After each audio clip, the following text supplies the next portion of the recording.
ان میں سے ایک صحابی کا تذکرہ، ایک جلیل القدر امین امت، السابقون الاولون میں سے چمکتے ہوئے ستارے حضرت ابو عبیدہ بن جراح رضی اللہ تعالیٰ۔ حضرت ابو عبیدہ بن جراح رضی اللہ تعالیٰ عنہ ان قرون اولیٰ کے لوگوں میں سے جنہوں نے بالکل ابتدا میں حضور کے دست اقدس پر کلمہ پڑھ لیا تھا، بالکل شروع میں دار ارقم کے دنوں میں، شاید اس سے بھی قبل حضرت صدیق اکبر رضی اللہ تعالیٰ عنہ کی دعوت پر یہ مسلمان ہو گئے۔ بالکل شروع کے لوگ ہیں وہ، جو 10 لوگ جنہیں حضور نے جنت کی بشارت دی، عشرہ مبشرہ، ان میں نام ہے حضرت ابو عبیدہ بن جراح کا۔ صحیح بخاری میں حدیث ہے، نبی پاک صلی اللہ تعالیٰ علیہ وسلم نے فرمایا ہر امت کا ایک امین ہوتا ہے، اور فرمایا میری امت کے امین حضرت ابو عبیدہ بن جراح ہیں رضی اللہ تعالیٰ عنہ۔ اہل نجران کے کچھ لوگ آئے، انہوں نے عرض کی حضور کوئی ایک شخص ہمارے ساتھ روانہ کریں، اور بندہ کوئی امانت دار ہو، امین ہو۔ تو حضور مسکرائے، فرمایا میں تمہیں ایسا امانت دار دیتا ہوں کہ وہ اس طرح کا امانت دار ہے جس طرح کا کسی کو امانت دار ہونا چاہیے۔ ختم ہو جاتی ہیں اس سے آگے پیچھے یہ ساری تعریفیں۔ فرمایا اس طرح کے امانت دار کو تمہارے ساتھ بھیجتا ہوں، وہ کون ہے؟ فرمایا حضرت ابو عبیدہ بن جراح۔ اتنے فضائل جس شخص کے ہیں، آپ لوگوں کی کمزوری نہیں، یہ ہماری کمزوری ہے۔ ہم نے چاند ایک صحابہ کے تذکرے کیے، باقی بزرگ ترین شخصیات امت کے سامنے آنے سے وہ اس لیے رہ گئیں کہ ہماری ترجیحات کچھ اور چیزیں تھیں، ہمارے فکر کی جولانیوں میں کچھ اور چیزوں نے جوش زیادہ مارا۔ حضرت ابو عبیدہ بن جراح وہ خوبصورت آدمی ہے کہ ابن ماجہ میں ایک بڑا انوکھا فرمان موجود ہے۔ ابن ماجہ میں حضرت عائشہ صدیقہ رضی اللہ تعالیٰ عنہ سے کسی نے پوچھا کہ نبی پاک صلی اللہ تعالیٰ علیہ وسلم کو سب سے زیادہ محبوب کون ہے، حضور کو سب سے زیادہ پیار کس سے ہے؟ تو فرمایا سادی سی بات ہے، ابو بکر صدیق سے، عمر فاروق سے۔ اس شخص نے کہا نہیں، میں ان کے بعد پوچھنا چاہ رہا تھا۔ تو فرمایا یہ بھی بڑی واضح بات ہے، ان کے بعد میں نے حضور کو جن سے سب سے زیادہ پیار کرتے دیکھا وہ حضرت ابو عبیدہ بن جراح ہیں، سب سے زیادہ میں نے محبت کرتے دیکھا۔ اور مسلم شریف میں یہ حدیث آپ کو ملے گی، حضرت عائشہ صدیقہ فرماتی ہیں اگر حضور خود اپنے فرمان سے خلیفہ بناتے تو اپنے بعد ابو بکر کو بناتے، ان کے بعد حضرت عمر کو بناتے، ان کے بعد بناتے تو ابو عبیدہ بن جراح کو بناتے۔ اتنا بڑا آدمی حضرت ابو عبیدہ بن جراح رضی اللہ تعالیٰ، اتنی بڑی شخصیت۔ اور پتہ ہے آپ کو ان پر صحابہ کا اعتماد کس طرح کا ہے؟ جب حضور علیہ السلام کے وصال ظاہری کے بعد صحابہ بیٹھے نا، میٹنگ ہو رہی تھی خلیفہ بنانے کے لیے، امت کا اجماع ہو رہا تھا حضرت صدیق اکبر پر، تو ایک دوسرے سے نہ پوچھا جا رہا تھا کہ آپ کی نظر میں اگر بیعت کی جائے تو کس کی کی جائے، آپ کی نظر میں بیعت کی جائے تو کس کی کی جائے، آپ کی نظر میں اگر امیر مقرر کیا جائے تو کسے کیا جائے، آپ کی نظر میں خلیفہ کس کو ہونا چاہیے؟ تو امت کا اجماع جناب صدیق اکبر کی طرف تھا۔ تو حضرت صدیق اکبر سے پوچھا گیا آپ بتائیے اگر آپ بیعت کریں گے تو کس کی کریں گے؟ تو حضرت صدیق اکبر نے کہا 2 لوگوں کی، اگر حضرت عمر کو آگے لگاؤ گے تو پھر بھی میں بیعت کر لوں گا، اور اگر ابو عبیدہ بن جراح کو آگے لگاؤ گے تو میں پھر بھی بیعت کر لوں گا۔ میں ان دونوں کی بیعت کرنے کو تیار ہوں۔ یار اتنا بڑا آدمی، کتنی کو کتابیں لکھی جانی چاہیے تھی، کتنے کو دن منانے جانے چاہیے تھے، کتنے کو ان کے نام ہمیں خطبے کرنے چاہیے تھے، کتنے کو تذکار ان ہستیوں کے ہونے چاہیے تھے۔ حضرت عمر فاروق رضی اللہ تعالیٰ عنہ کا وصال ہو رہا ہے، چونکہ جناب ابو عبیدہ بن جراح رضی اللہ تعالیٰ عنہ پہلے وصال فرما گئے تھے، تو جناب عمر فاروق رضی اللہ تعالیٰ عنہ کا وصال ہو رہا ہے۔ کسی نے کہا کسی کو خلیفہ نامزد کر دیں، فرمایا 6 لوگوں کی میں نے کمیٹی بنا لی ہے، کسی کو بنا لینا۔ ہاں اگر آج ابو عبیدہ بن جراح ہوتے تو پھر میں کمیٹی نہ بناتا، پھر میں ان کو امیر بناتا، اور اگر رب مجھ سے پوچھتا کہ عمر کس کو امیر بنا کے آئے ہو تو میں کہتا اے اللہ جسے تیرے نبی کریم نے امین فرمایا تھا۔ انہیں میں امیر بنایا ہوں. اتنے بڑی شخصیات، اتنے بڑے نام، اتنا بڑا مرتبہ. اور پھر 2 ہجرتیں کی حضرت ابو عبیدہ نے. حبشہ بھی گئے، مدینہ بھی آئے، ہر جہاد میں شامل ہوئے. اور عشق کے امتحان دینے کی باری آئے تو سب سے پہلے دیے. زرہ کی 2 کڑیاں ٹوٹ کے احد کے میدان میں حضور کے رخساروں میں پیوست ہو گئی تھی. دوڑ کے آئے حضرت ابو عبیدہ اور ایک کڑی اتاری، اپنے دانت سے زور سے کھینچی تو ایک دانت ٹوٹ گیا. پھر دوسری کڑی زور سے نکالی حضور کے رخسار نور سے تو دوسرا دانت ٹوٹ گیا. لیکن حضور کی تکلیف برداشت نہیں کر سکے. عجیب امتحان لیا ان کی محبت نے بھی، عجیب امتحان لیا. اعظم بلا سے اپنی وہ ہستی ہی کیوں نہ ہو، جو چیز اس کی راہ میں حائل ہو پھونک دو. عجیب امتحان لیا. احد کے میدان میں ان کے والد ان کے مقابلے میں آ گئے تھے. یہاں تو مقابلہ ہوتا ہے نا دولت اور دین کا، تو لوگ کمزوری دکھا جاتے ہیں. وطن اور دین کا تو لوگ کمزوری دکھا جاتے ہیں. یہاں تو مقابلہ ہوتا ہے نا ہمارا اپنے نفس کی خواہشات اور دین کا، تو غلبہ کچھ اور چیزیں لے جاتی ہیں، لیکن سامنے باپ ہے اور اس طرف دین ہے، حضور کی محبت ہے، نبی پاک کی غلامی ہے. مقابلہ ہو رہا ہے، قبول کس کو کرنا ہے؟ تو حضرت ابو عبیدہ نے پھر فیصلہ کیا، میدان احد میں تلوار اٹھائی اور باپ کی گردن کاٹ کے پھینک کے لوگوں کو بتایا کہ کائنات میں ہم سب سے بڑھ کے پیار کرتے ہیں تو مدینے والے محبوب سے کرتے ہیں.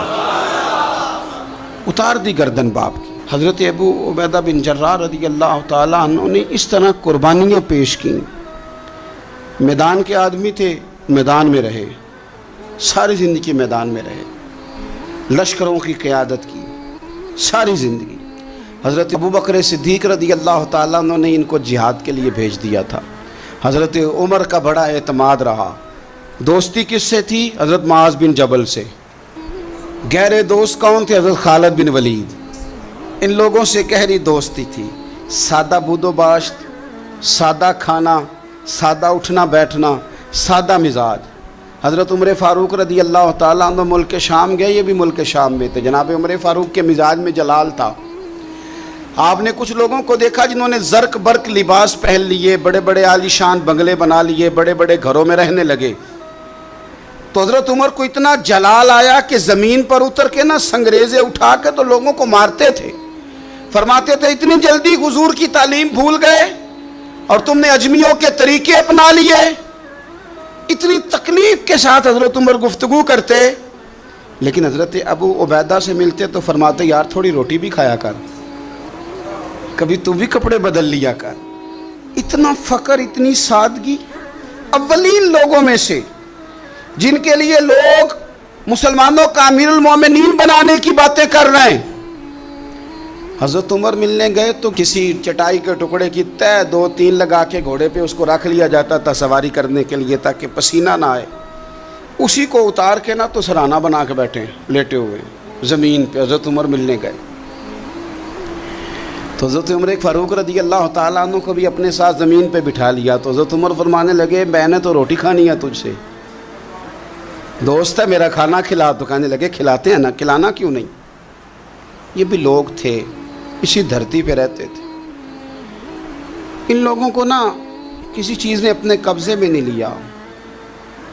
نہ عورتوں کی باتیں انہیں بہلا سکیں، نہ بچوں کی خواہشات کے ہتھے چڑھے، نہ زمانے کی تیز دوڑ میں شامل ہوئے، نہ کسی کہانی کا حصہ بنے، نہ لوگوں کی یہ باتیں کہ دور بدل گیا. کوئی چیز ہیوی نہیں ہوئی، اس لیے کہ انہوں نے فقیری مدینے والے محبوب سے سیکھی تھی. فقر میرے نبی کریم علیہ السلام سے سیکھا تھا. فقر تازہ تھا، ذہن وسیع تھا. حضرت سیدنا عمر نے کہا روٹی کھانی ہے تو تھیلے میں ہاتھ ڈالا، 2 خشک ٹکڑے روٹی کے نکالے اور فرمایا کھا لے. تو حضرت عمر نے پکڑ کے منہ میں رکھے، چبائے اور جناب عمر رو پڑے. فرمانے لگے ہر بندے کو دنیا نے اپنے قبضے میں کر لیا ہے، لیکن ابو عبیدہ تو آج بھی بچا ہوا ہے. دنیا تجھے اپنے جال میں پھنسا نہیں سکی، تو قابو نہیں آیا، تو آج بھی اپنی جگہ پہ قائم ہے. تو وہیں کھڑا ہے جہاں مدینے والے محبوب نے ہمیں کھڑا کیا تھا، تو وہیں کھڑا ہے یار۔ اتنے حسین آدمی، اتنا بڑا نام، اتنا بڑا قد، اتنا بڑا کردار، اتنا بڑا حسن، ہزاروں کی فوج کے سپہ سالار ہیں، اگر میں کہہ دوں چیف آف آرمی سٹاف ہیں، میرا خیال ہے میری بات غلط نہ ہوگی، اتنی بڑی فوج کے سپہ سالار، اور اس فوج کے سپہ سالار جس میں کئی دفعہ سپاہی بن کے حضرت خالد بن ولید بھی لڑائی کر رہے ہیں، اتنی بڑی فوج کو کمان کرتے ہیں، لباس وہی سادہ، غذا وہی سادہ، انداز وہی۔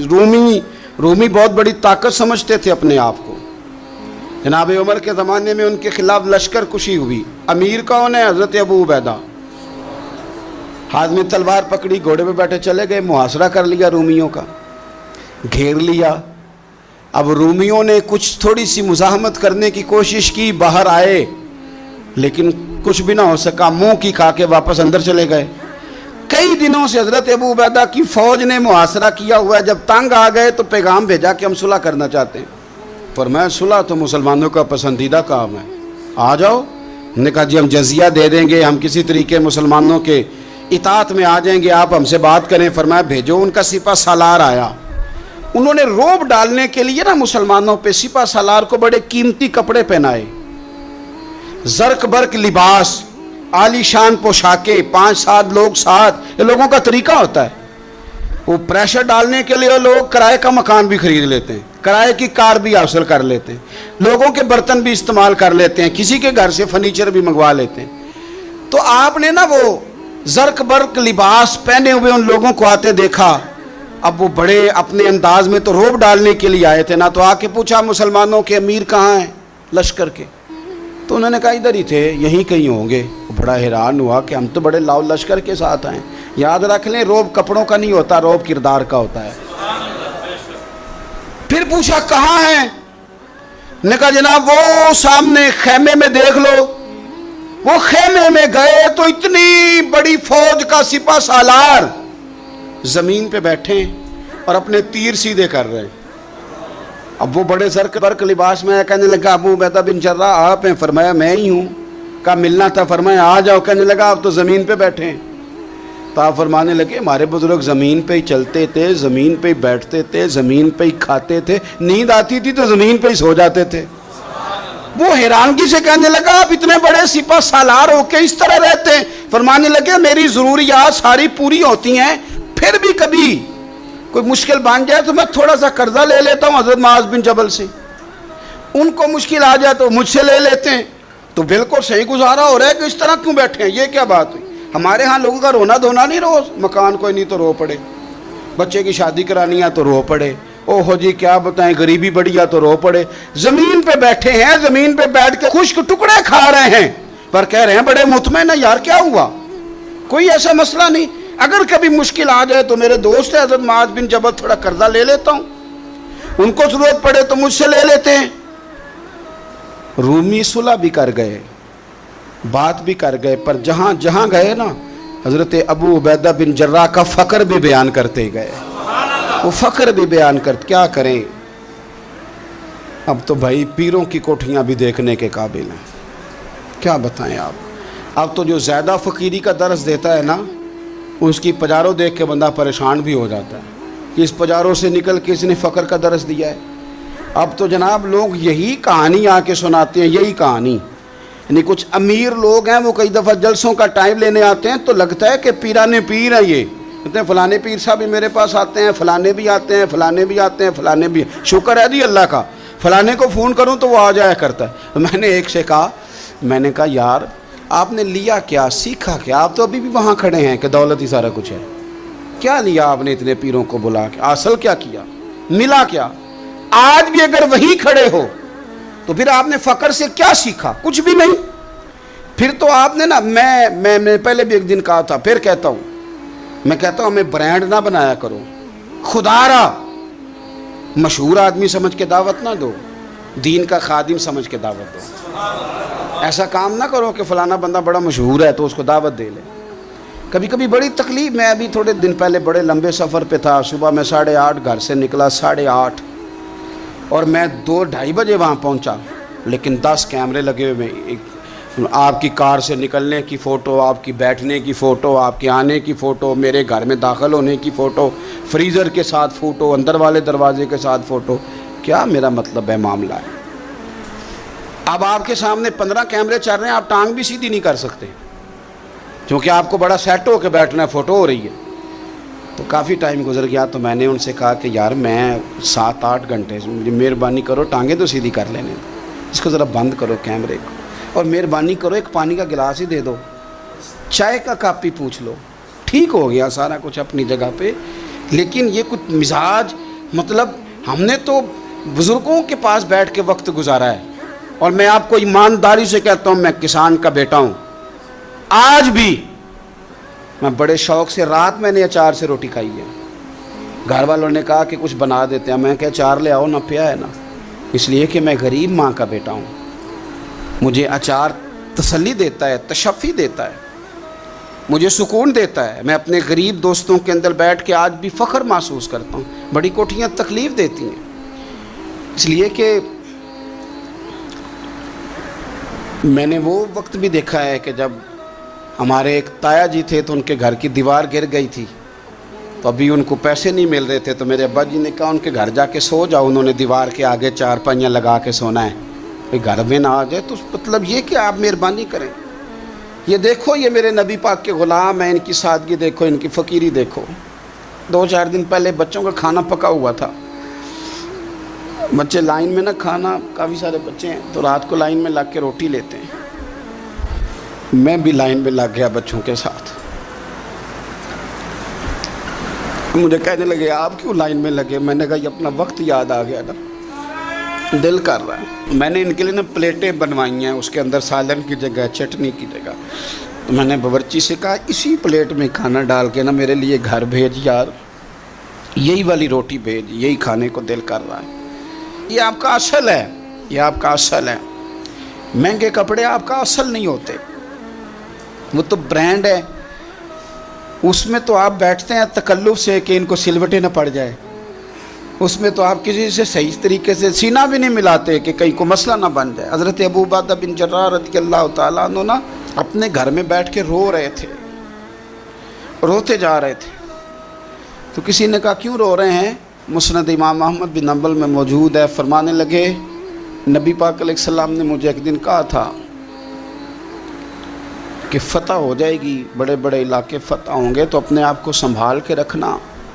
3 خادم تیرے لیے کافی ہیں، ایک جو گھر میں کام کاج کرے، ایک جو تیری خدمت کرے، ایک جو تیرے سفر میں جائے، اور 3 سواریاں تیرے لیے کافی ہیں. زیادہ لوگوں نے بڑے بڑے جانور رکھے ہوتے تھے نا، 3 سواریاں ابو عبیدہ تیرے لیے کافی ہیں.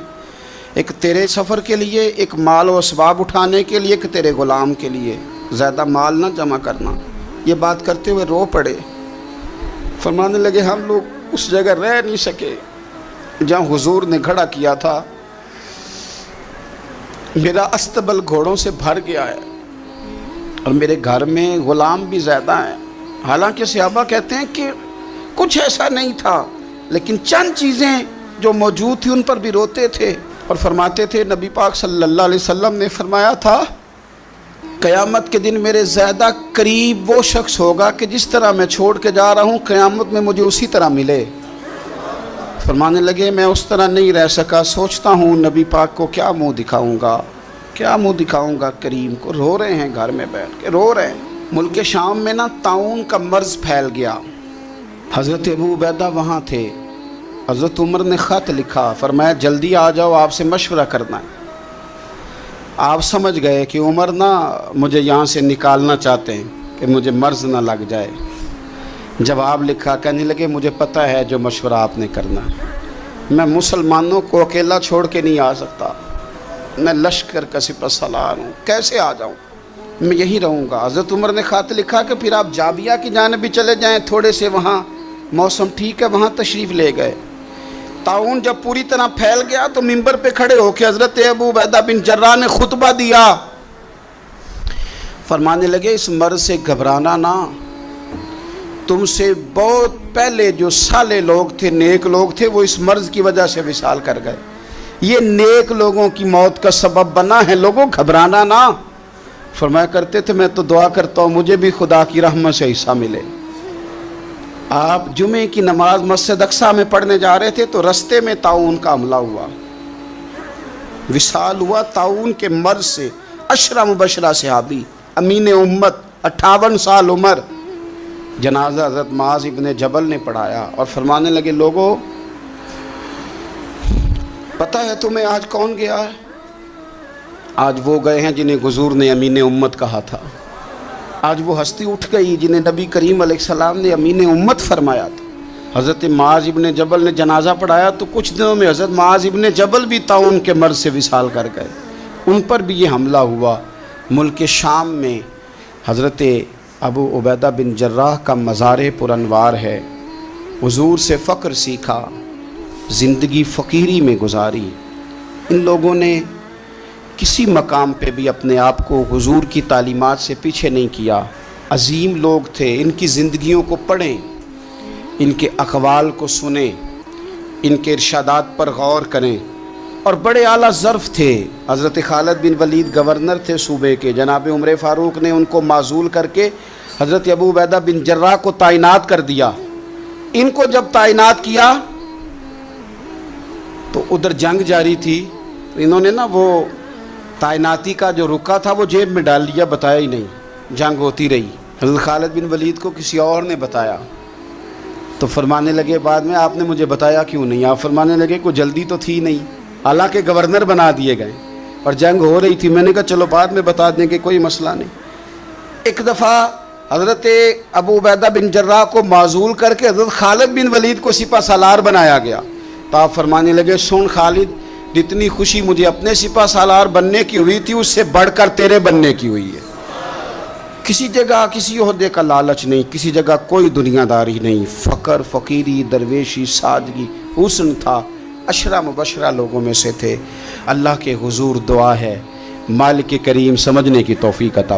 عشق میں آیا ہو مقام آخر، عشق میں آیا ہو مقام آخر، خود کے جذبے میں ہے، خود کے جذبے میں ہے امام آخر، عشق میں آیا ہو مقام آخر۔